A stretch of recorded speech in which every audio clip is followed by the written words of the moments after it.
Transformers को हमने पहले पढ़ा बेसिक इलेक्ट्रिकल एनर्जी में एक मेजर इलेक्ट्रिकल कंपोनेंट के तौर पर। फिर हमने इलेक्ट्रिकल मशीन्स में देखा मेजर यूटिलाइजेशन कंपोनेंट के तौर पर। जब हम एनर्जी मैनेजमेंट की बात करते हैं, power system is comprising of transformers at various levels along with generator, transmission and other machineries. तो ट्रांसफार्मर को एक बार फिर से हम यदि एनर्जी मैनेजमेंट के पॉइंट ऑफ व्यू से समझना चाहें तो हम यदि कहें transformer accepts energy at one level and it changes it to some other level on the secondary side. So this permits electrical energy to be generated at relatively low voltages at generation side, जैसे मैंने कहा 11 kV, 33 kV, और high voltage transmission के लिए transformer उसको high voltage पर transmit करता है which is having low current. तो इससे लाइन लॉसेस भी रिड्यूस हो जाते हैं और वोल्टेज ड्रॉप भी रिड्यूस हो जाते हैं। बेसिकली यदि ट्रांसफार्मर की कंस्ट्रक्शन को देखें तो we know that it consists of two or more coils that are electrically insulated but magnetically coupled. Primary coil is connected to the power source and secondary coil of this transformer is connected to the load. इसमें turns ratio होता है which is defined as number of turns on secondary to the number of turns in primary.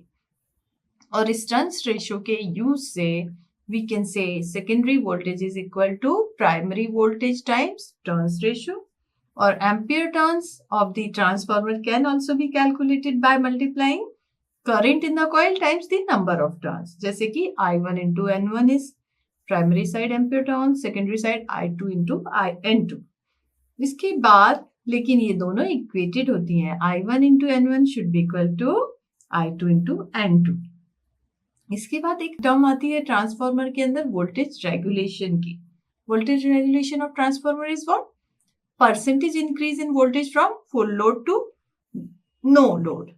अब अगर transformer की types की बात करें, हमने बहुत सारे टाइप्स देखे थे जब हम मशीन्स में बात करते हैं कि कंस्ट्रक्शन पर बेसिस, उसके बाद फेजेस पर basis and application and everything. मगर जब हम ट्रांसफार्मर को पावर ट्रांसमिशन के टाइम पे देखें तो we can talk of two types. One is power transformer, the other one is distribution transformer. जो पावर ट्रांसफार्मर्स हैं ये ट्रांसमिशन नेटवर्क में उपयोग होते हैं जो कि हायर वोल्टेज का ट्रांसमिशन करते हैं। जैसे कि generation side it is used as step up transformer to step up the voltage to higher level for transmission, and on the transmission and distribution network they are used as step down transformers for stepping down from high voltage to medium and low voltages. तो जैसे कि 400 kV, 200 kV, 110 kV, 66 kV, 33 kV are some standard voltages of which rating the transformers are required for power transmission purpose. दूसरा level जो हमने बताया distribution transformer. Distribution transformers are used for low voltage distribution network as a means to supply to the consumers to end user connectivity. उधर पर distribution transformers का mostly level क्या होता है ट्रांसमिशन का? 11 kV, 6.6 kV, 3.3 kV, 440 volt and even 230 volt for single phase. अब इन transformers की रेटिंग कैसे डिफाइन करते हैं?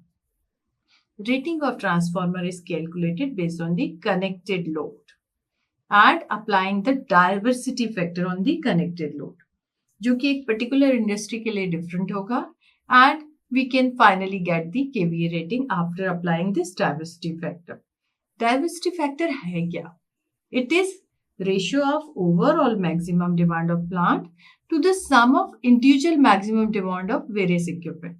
मान लीजिए 10 मशीनरी लगी हुई हैं, each having different maximum demand. तो कैसे डाइवर्सिटी फैक्टर उस प्लांट का मेजर होगा? पहले तो ओवरऑल मैक्सिमम डिमांड उस प्लांट की कितनी है, उसके बाद उसको यदि हम डिवाइड कर दें हर एक इक्विपमेंट की इंडिविजुअल मैक्सिमम डिमांड के समेशन से, so we will get the diversity factor for that particular demand. It varies from industry to industry and it depends on many factors, जैसे कि इंडिविजुअल लोड पर, load factor पर, फिर further expansion की भी need है, यदि प्लांट ने रखी हुई है गुंजाइश तो उस पर भी it will depend, but the fact is diversity factor will always be less than 1। अब आती है बात ट्रांसफार्मर की लोकेशन की। क्या वो कहीं भी फिक्स कर सकते हैं या उनकी कोई पर्टिकुलर लोकेशन पर फिक्स करने पर energy can be managed better? So it is very important point जहां तक कि डिस्ट्रीब्यूशन लॉस की बात हम करें कि ट्रांसफार्मर को लोकेट कहाँ करना है, because it receives high tension voltage from the grid and it steps down to the required demand voltage. तो transformer should be placed close to the load centre. क्यों? ट्रांसमिशन लेवल पर तो losses कम है, पर लोड साइड में losses would be individually high जो कि इग्नोर नहीं हो सकते हैं। तो जितना वो लोड के पास होंगे ट्रांसफार्मर लोकेटेड, उतना लॉसेस मिनिमम होंगे। उसके अलावा और भी फीचर्स हैं जिनको सोचना पड़ता है, जैसे कि सेंट्रलाइज्ड कंट्रोल के लिए ऑप्टिमाइजेशन नीड रिक्वायर्ड है ना, कैसे ट्रांसफार्मर को लोकेट करें कि उसका कंट्रोल भी पॉसिबल हो। फिर operational flexibility should also be possible, हमें उसका लोड बढ़ाना है, लोड घटाना है, installation, maintenance and everything is to be observed. तो इस तरह से यदि हम लोड साइड पर ट्रांसफार्मर को close to the load locate करते हैं तो केबल्स का डिस्ट्रीब्यूशन लॉस भी रिड्यूस हो जाता है, because they don't have to be laid down for long distances. इसके बाद ट्रांसफार्मर और के जो लॉसेस और एफिशिएंसी हैं, they all are impacted by such factors which we have discussed. तो efficiency can vary between 96 to 99%। As we know, stationary machine है, electrical machines में सबसे ज्यादा एफिशिएंसी ट्रांसफार्मर की ही होती है। तो इसकी जो एफिशिएंसी है, it does not depend only on the design but also on the effective operating load. अगर लो लोड पर काम कर रहा है ज्यादातर टाइम तो उसकी एफिशिएंसी रिड्यूस है, मगर ऑप्टिमाइज्ड लोड पर काम कर रहा है तो it will get maximum efficiency. इसकी एफिशिएंसी जो इम्पैक्ट होती है वो दो टाइप के लॉसेस से इम्पैक्ट होती है। तो अब हम लॉसेस के बारे में बात करें, कौन कौन से लॉसेस हैं हम पहले भी देख चुके हैं बाकी मशीन सब्जेक्ट्स में। One is no load loss which is also called core loss, and the other one is load loss which is also called copper loss. तो नो लोड लॉस क्या है? This is the power required to set up the flux in the core. Transformer की जो steel core है उसमें जो magnetic field set करने के लिए लॉस पावर लगता है, that is accounted as core loss. जब once transformer is energized, this core loss is there and it will not vary with the load. एक बार जितना लगना है that would be throughout the constant one, and this is caused by two factors. One is hysteresis and the other one is eddy current. Hysteresis loss क्या है? It is the energy lost by reversing the magnetic field. हम कहते हैं sinusoidal waveform है, supply की भी flux की भी। तो जो उसके repetition reversing of the cycle से जो मैग्नेटिक फील्ड में लॉस हो रहा है कोर में, that is actually hysteresis loss. और दूसरा होता है एडी करंट लॉस, जो कि लैमिनेशंस के अंदर सर्कुलेटिंग करंट जो इंड्यूस होते हैं उनकी वजह से होता है। इन दोनों के लिए वैसे भी लॉसेस का मिनिमाइजेशन करने के लिए कंस्ट्रक्शन स्टेज पर ट्रांसफार्मर में सारे मेजर्स लगाए जाते हैं। तो once this loss is fixed it will be throughout. जब लोड बढ़ रहा है घट रहा है उससे इन पे इम्पैक्ट नहीं होगा, दिस वुड बी कांस्टेंट। दूसरा जो लोड से इम्पैक्ट होता है loss, that is copper loss. ये एसोसिएट होता है full load current flow in the transformer से। माने copper loss is the power loss in primary and secondary winding of transformer due to their own resistance, that is I square R loss. तो I square R loss है तो copper loss जो है square of load current के साथ very होगा, और जैसे लोड ज्यादा current this loss will be high, if there's no load then it would be zero, right? So this way the graph can give you better picture of these losses.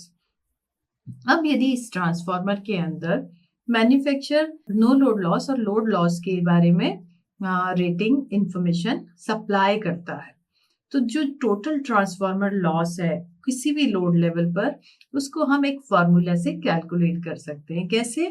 कि P total can be taken as P at no load, that is core loss, plus percentage load by 100. इसका square into P load और copper loss, this will give you total power loss. और जब transformer की loading पता है, actual transformer loss at any given load, उसको भी यदि कंप्यूट करना हो तो हम फॉर्मूला कैसे ले सकते हैं एक्चुअल पावर लॉस के लिए? किसी भी लोड के अंदर जब हमें कैलकुलेट करनी हो तो इसको हम लिख सकते हैं no load loss plus we can write kVA load at which we have to determine it divided by rated kVA of this transformer। मान लीजिए 100 kVA का है और 60 kVA पे काम करना है, तो इसको इन फैक्टर्स को इंक्लूड करके इससे यदि हम फुल लोड लॉस, अगर फुल लोड लॉस को मैं यहाँ पर लिख दूँ P fill load, तो this can give you actual power loss at any given load. So इस तरह से ट्रांसफार्मर के पैरामीटर्स और losses we can calculate with the use of these two formulas. मगर जो वोल्टेज का कंट्रोल है that is also having some importance to discuss, क्योंकि यदि ट्रांसफार्मर में frequent change in supply voltage level आ रहा है फॉर सम और अदर रीजन, तो जब भी supply voltage is less than an optimum value, मान लीजिए आपने 33 kV पर डिसाइड किया हुआ है, रेटिंग है ट्रांसफार्मर की 33 kV, for some reasons in supply interruption transformer का वोल्टेज रिड्यूस हो जाता है प्राइमरी साइड, तो it will give you what the problem would be, जो भी प्रोटेक्टिव डिवाइसेस लगाई हैं जो कि रिले, सर्किट ब्रेकर या कॉन्टैक्टर्स होती हैं, उनकी nuisance tripping can occur due to this reduced voltage. और इसीलिए वोल्टेज रेगुलेशन ट्रांसफार्मर का बहुत जरूरी है by altering the voltage transformation ratio with the help of tapping, कि रिड्यूस्ड वोल्टेज के केस में टैपिंग के थ्रू वोल्टेज ट्रांसफार्मर का भी प्राइमरी वोल्टेज कम कर दिया जाए। तो इसके लिए दो मेथड्स होती हैं, one is of circuit tap changer and the other one is know on load tap changer. जैसा कि नेम सजेस्ट कर रहा है, ऑफ सर्किट टैप चेंजर कब ऑपरेट कर सकते हैं आप? जबकि आपने प्राइमरी वोल्टेज ऑफ ट्रांसफार्मर को आइसोलेट कर दिया हो। तो इसको ट्रांसफार्मर जब फिट करते हैं to vary voltage transformation ratio, जब भी आपको टैप चेंजिंग बदलनी है, टैपिंग बदलनी है, you have to isolate the primary voltage of transformer. So this is not that popular कि हम इसको कंज्यूमर साइड तो उपयोग नहीं कर सकते, हम पावर सिस्टम साइड उपयोग कर सकते हैं, यूटिलिटी साइड उपयोग कर सकते हैं। दूसरा टाइप का जो है ऑन लोड टैप चेंजर या OLTC बोले, this can change the voltage level without isolating the connected load to the transformer. तो मैग्नेटाइजिंग लॉसेस कम करने हैं या ट्रिपिंग अवॉइड करनी है, तो main transformer which receives supply from the grid should be provided with this type of on-load tape changer. तो क्या होगा, जब भी reduction in voltage is there, you can change the voltage level on primary side also. तो downstream distribution transformer को हमेशा of circuit tap changers के साथ प्रोवाइड करने से क्या हो जाएगा, energy losses can be reduced, nuisance stripping of the machinery can be reduced, and it can manage the load more effectively.